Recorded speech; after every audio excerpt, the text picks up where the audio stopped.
Assalamualaikum warahmatullahi wabarakatuh. Alhamdulillah wa syukurillah, pada pertemuan ini kita akan membahas tentang hakikat kebenaran ilmu dan pengetahuan. Pertemuan ini merupakan pertemuan yang kedua. Anak-anakku sekalian, pengertian daripada hakikat ilmu dan pengetahuan, yang pertama adalah pengetahuan adalah seluruh usaha secara sadar untuk memiliki, menyelidiki, menemukan dan meningkatkan pemahaman manusia dari berbagai segi kenyataan dalam alam manusia. Jadi pengetahuan itu merupakan suatu penyelidikan, menyelidiki, dan bagaimana caranya berusaha menemukan, ya, berarti mencari, ya, menyelidiki, ya, mencari, lalu kemudian menemukan. Setelah menemukan, ya, lalu kemudian kita akan meningkatkan pemahaman itu. Jadi pengetahuan itu, ya, mulai dari kekaguman yang pernah saya jelaskan sebelumnya, kagum terhadap sesuatu, lalu kita melakukan penyelidikan, pengamatan. Lalu setelah melakukan pengamatan, kita akan menemukan, ya, menemukan sebuah informasi, ya, menemukan berbagai informasi berkaitan dengan objek yang kita pelajari itu. Lalu kemudian setelah kita menemukan, kita akan meningkatkan pengembangan, ya, meningkatkan pemahaman kita terhadap pengetahuan yang kita sudah temukan itu tadi. Nah, dalam hakikat pengertian pengetahuan, ya, ilmu dan pengetahuan ini, ya, adalah bagaimana menyelidiki, menemukan dan meningkatkan pemahaman kita terhadap sesuatu yang ada di alam sekitar kita. Itu adalah pengetahuan. Jadi menyelidiki, menemukan, lalu kemudian meningkatkan pemahaman kita tentang sebuah objek, ya, yang ada di alam sekitar kita. Nah, ilmu dan pengetahuan ini, ya, kalau kita mau bahas lebih jauh tentang ilmu, ya, ilmu itu, ya, bukan hanya sekadar pengetahuan. Jadi ilmu itu bukan hanya sekadar kronologi pengetahuan, tetapi jauh dari itu, ya, selain dari itu, ilmu ini merupakan rangkuman dari sekumpulan pengetahuan. Jadi ilmu ini adalah merupakan kumpulan atau rangkuman dari berbagai teori, dari berbagai konsep-konsep, ya, dari berbagai pengalaman-pengalaman. Itu adalah merupakan ilmu. Jadi ilmu itu bukan hanya sekedar pengetahuan, bukan hanya sekedar kronologi, tetapi dia adalah secara komprehensif, ya, secara rangkuman dari berbagai pengetahuan berdasarkan teori-teori yang sudah disepakati atau yang berlaku secara umum. Jadi ilmu pengetahuan itu, ya, berdasarkan berbagai pengalaman, berbagai pengetahuan, ya, yang berdasarkan teori-teori. Nah, teori-teori itu, ya, setelah dilakukan riset atau pengetahuan penelitian, lalu menjadi kesepakatan, dan itu dapat berlaku secara umum. Itu adalah ilmu. Jadi saya ulangi bahwa ilmu pengetahuan itu adalah gabungan atau kumpulan ilmu pengetahuan yang berdasarkan teori-teori atau konsep-konsep yang secara umum dapat berlaku atau dapat dipahami. Nah, lalu kemudian ilmu itu, ya, diperoleh melalui serangkaian prosedur secara sistematik. Jadi ada sistem di dalamnya sehingga kita bisa menemukan ilmu. Mulai dari proses belajar, ya, membaca, meneliti, ya, riset, ya, yang disebut dengan riset. Lalu kita mengungkapkan berbagai pengetahuan yang ada di dalamnya, itulah yang disebut dengan ilmu. Nah, ilmu ini kemudian diuji dengan seperangkat, ya, metode-metode yang sudah diyakini, ya, sudah diakui dalam bidang ilmu tertentu. Nah, dalam metodologi penelitian itu, ya, ilmu itu adalah sebuah, ya, pengetahuan, serangkaian pengetahuan yang didapatkan secara prosedur, secara sistematik, ya, melalui riset, ya, melalui penelitian-penelitian, sehingga Untuk menguji ilmu pengetahuan itu, ya, apakah memang benar atau masih meragukan, ya harus melalui seperangkat metode yang sudah diakui dalam bidang ilmu tertentu. Misalnya dalam bidang penelitian atau riset, sehingga dia dapat disesuaikan dengan berbagai teori-teori atau konsep-konsep yang telah ditemukan oleh para ilmuwan. Kemudian selanjutnya anak-anakku sekalian, sifat daripada pengetahuan itu yang pertama adalah pengetahuan itu bersifat mengembangkan. Jadi pengetahuan itu harus bagaimana mengembangkan. Setelah kita kagum tadi terhadap sesuatu, lalu kemudian kita menyelidiki, lalu kita kembangkan ilmu pengetahuan kita, mengembangkan ilmu pengetahuan kita untuk menuju kesempurnaan. Nah, kalau sudah dikembangkan, ya disempurnakan, lalu kemudian disesuaikan dengan berbagai pengalaman, teori dan konsep-konsep, lahirlah ilmu pengetahuan. Nah, sifat pengetahuan itu adalah sifatnya bagaimana mengembangkan pengetahuan itu. Lalu kemudian bagaimana kita, ya sebagai manusia, mendorong perubahan manusia itu.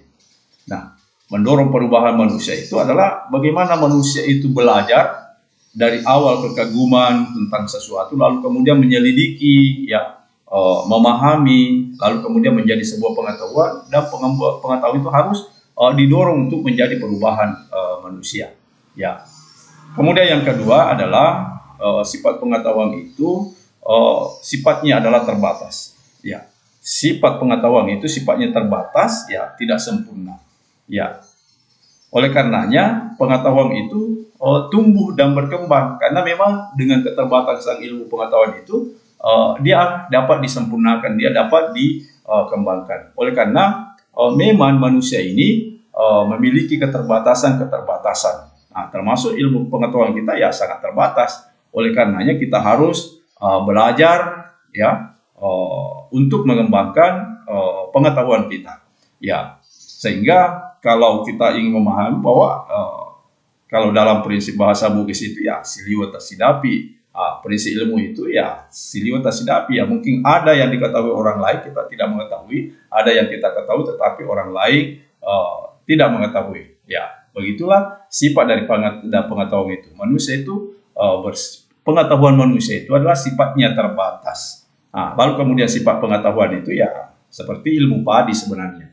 Semakin berisi, ya dia semakin tunduk. Maksudnya bahwa orang yang berilmu pengetahuan itu justru tidak kemudian menyombongkan diri dengan ilmu itu, karena kita menyadari bahwa pengetahuan itu sangat terbatas. Ya, keterbatasan kita bahwa semakin kita belajar, ya semakin kita menyadari betapa banyak hal-hal yang belum kita ketahui sesungguhnya. Kemudian yang ketiga, pengetahuan sebagai landasan kehidupan manusia. Ada 3 pengetahuan.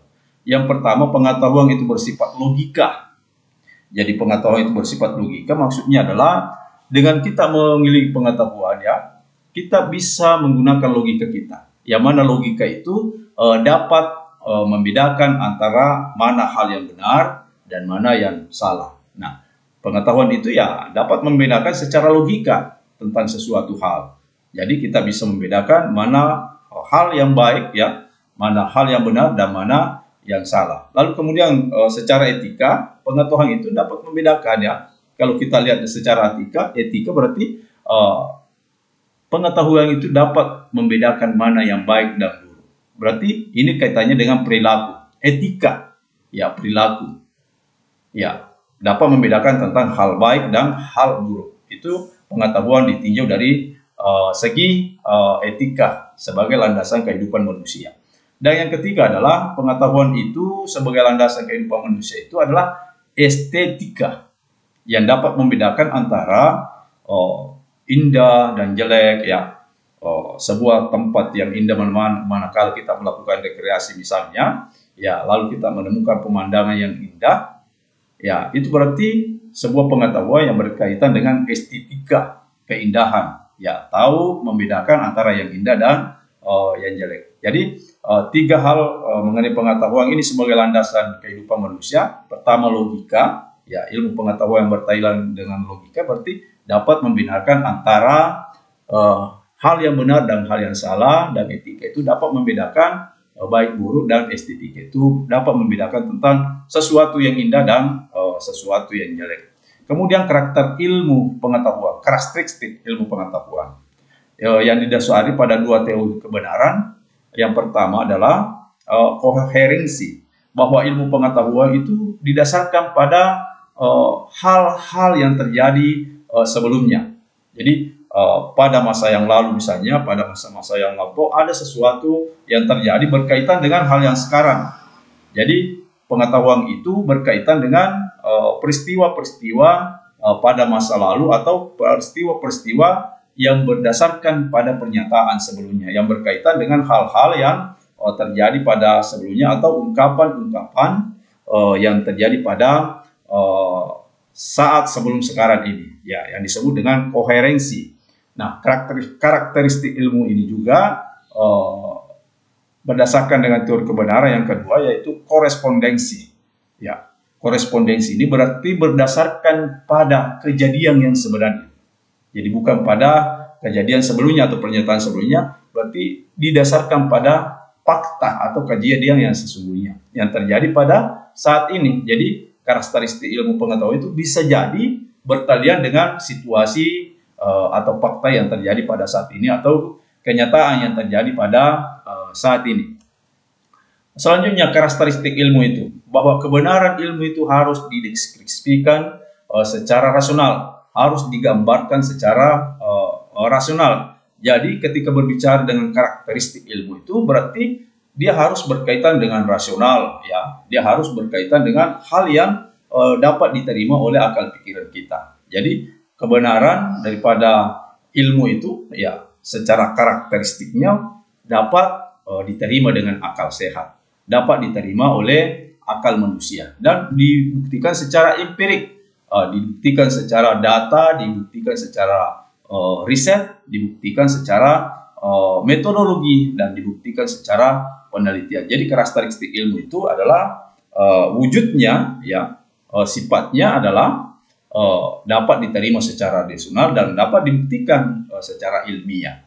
Kemudian hubungan kebenaran dan penelitian dalam ilmu pengetahuan. Pertama, penelitian itu adalah sebuah proses menemukan sebuah fakta atau kebenaran dalam ilmu pengetahuan. Lalu kita menemukan sebuah ilmu. Jadi penelitian itu mengembangkan pengetahuan-pengetahuan, lalu dalam prosesnya penelitian itu menemukan berbagai konsep-konsep, berbagai teori-teori, sehingga lahirlah ilmu pengetahuan. Jadi penelitian itu adalah merupakan proses. Nah, menemukan ilmu itu adalah proses. Nah, manakala ilmu itu, ya, sudah sesuai dengan berbagai teori yang ditemukan pada ilmuwan sebelumnya dan sekarang ini, lalu kita kaitkan dengan kondisi yang terjadi sekarang ini, ya, pengetahuan itu, ilmu itu, ya, lalu kemudian dikaitkan dengan fakta-fakta dan teori-teori yang telah disampaikan oleh para ilmuwan atau oleh para penelitian. Itulah yang disebut dengan kebenaran, yang merupakan output atau hasil daripada penelitian yang merupakan proses, lalu menemukan ilmu pengetahuan, lalu mensinkronkan atau mencocokkan berbagai teori-teori atau konsep-konsep yang telah ditemukan atau yang telah didapatkan oleh para ilmuwan. Itu adalah merupakan hasil atau kebenaran daripada ilmu pengetahuan. Lalu kemudian hakikat manusia, ya. Hakikat manusia itu adalah merupakan makhluk ciptaan Allah. Nah, makhluk ciptaan Allah ini sebagai manusia, ya, kita ini adalah kuadratnya selalu ingin tahu, selalu kagum terhadap sesuatu. Nah, dari awal kekaguman kita, seperti yang saya jelaskan sebelumnya, itulah yang kemudian memunculkan rasa ingin tahu tentang sesuatu hal. Dan itu adalah merupakan karakter khusus bagi manusia. Ya, sehingga Allah Subhanahu wa taala berfirman di dalam Al-Qur'an, ya, yarfa'illahu alladziina aamanu minkum walladziina utul ilma darajat. Bahwa orang-orang yang beriman dan orang-orang yang berilmu pengetahuan itu diangkat derajatnya beberapa derajat, ya. Sehingga memang motivasi untuk menuntut ilmu ini sangat besar, ya, karena sebagai makhluk Allah memang kita harus senantiasa menuntut ilmu atau mencari ilmu pengetahuan, karena itu adalah merupakan hakikat daripada manusia. Ya, ikra, bacalah. Ya, itu adalah perintah dalam Al-Quran, membaca atau belajar. Dan ini merupakan karakteristik manusia. Nah, secara fisik, ya, manusia itu ya memiliki berbagai potensi. Di dalam diri kita terdapat dari beberapa potensi. Nah, potensi itu adalah harus didorong oleh kita sendiri bagaimana memanfaatkan, memberdayakan potensi itu, sehingga kita bisa mengembangkan potensi itu, lalu kita bisa gunakan. Jadi, tumbuh berkembangnya potensi yang ada dalam diri kita, ilmu pengetahuan, pengalaman, ya, kelebihan, keahlian itu adalah merupakan potensi yang ada di dalam diri kita yang harus kita gali dan kembangkan. Karena sifat potensi itu harus ditumbuh kembangkan. Ya, kalau dalam bahasa Al-Quran bahwa kita ini harus merubah keadaan kita. Ya, dalam ayat Al-Quran itu dikatakan ya, kalau ingin merubah diri sendiri ya tidak ada orang lain yang dapat merubah kita kecuali dengan diri kita sendiri. Kitalah yang punya potensi untuk mengubah keadaan kita, untuk mengembangkan diri kita. Nah, kemudian potensi manusia, ya, potensi manusia itu ya, pertama manusia itu memiliki intelektual. Kita ini dibekali akal pikiran. Ya, jadi manusia itu dibekali akal pikiran. Ya, rasionalitas, dapat membedakan antara baik buruk, dapat menerima berbagai informasi baru kemudian kita olah. Nah, intelektual, kecerdasan. Nah, kita juga ini sebagai manusia dibekali emosional. Ya, manusia itu punya emosi. Ya, selain intelektual kita punya emosional. Nah, emosional ini adalah merupakan daya dorong bagi manusia untuk mengembangkan dirinya. Ya, fisikal. Kemudian spiritual. Manusia ini punya sifat dasar spiritual. Ya, meyakini adanya Tuhan, beriman, bertakwa. Ya, ini adalah sifat spiritual, ya, keagamaan. Lalu kemudian manusia itu potensinya memiliki motivasi. Ya, harus senantiasa kita memotivasi diri kita untuk kemudian mengembangkan diri kita. Karena potensi manusia itu ya intelektual, emosional, fisikal, spiritual, dan motivasi. Ini justru tidak berarti apa-apa kalau kemudian hal ini kita tidak berusaha untuk mengembangkan. Jadi potensi manusia itu justru harus diarahkan untuk menjadi sesuatu yang dikembangkan, lalu dapat memberikan nilai kepada manusia itu sendiri. Lalu kemudian manusia dan kebutuhan hidupnya. Jadi manusia ini memiliki tantangan di dalam menjalani kehidupannya. Apa tantangan kita? Nah, seperti kita lihat dalam masa-masa sekarang ini, tentu kita bisa melihat beberapa tantangan di dalam kehidupan kita, mulai dari masalah ekonomi, ya, daya beli kita, ya, kemudian masalah kultur, masalah sosial, ya, ini sangat kompleks kehidupan yang terjadi dalam kehidupan masyarakat, ya. Kemudian masalah kemanusiaan, ya, banyak terjadi penjarahan. Ini semua adalah tantangan di dalam kehidupan kita. Lalu kemudian masalah politik dan keamanan. Ya, politik dan keamanan kita ya boleh dikatakan sekarang ini ya terjadi banyak persoalan-persoalan yang terjadi dalam negara kita. Namun ya alhamdulillah oleh pemerintah kita baik secara nasional maupun secara pemerintahan daerah dapat mengatasi semua itu. Kemudian tantangan hidup kita ya secara spiritual ya, bahwa dalam menjalankan ajaran agama kita masing-masing ya, kehidupan kemenjempuran kita ya, bagaimana hal ini menjadi tantangan supaya kita bisa bagaimana hidup secara rukun ya, bagaimana hidup secara damai dengan agama-agama yang berbeda dengan kita. Kemudian emosional kita. Nah, emosional kita ini ya juga harus menjadi sesuatu yang senantiasa terkontrol. Bagaimana kita bisa mengendalikan diri. Lalu kemudian pendidikan. Pendidikan ini sesungguhnya juga merupakan tantangan hidup kita. Ya, betapa banyak saudara-saudara kita ingin melanjutkan pendidikannya, akan tetapi terkendala pada masalah-masalah pembiayaan, misalnya ya masalah ekonomi, sehingga menyebabkan banyak yang tidak dapat mengecap pendidikan lebih tinggi. Kemudian manusia dan pendidikan.